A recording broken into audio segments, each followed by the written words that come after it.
duk kasashen nan idan shugabannin su za su yi zama ina da kujera a zaman da za su yi. So ni zan yi magana da yawun matasa. Sannan ita kanta sarauniyar Ingila na haɗu da ita karo da dama, so wurin 8.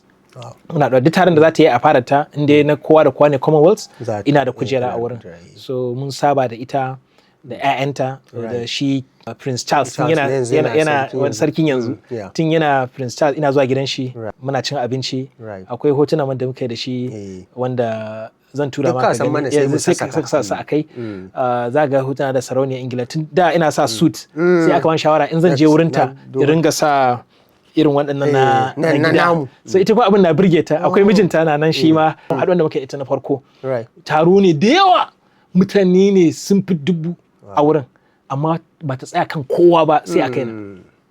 Kuma ni kaɗai ne bai a wurin.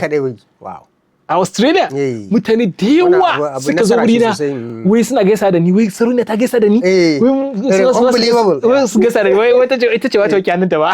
Allah sarki.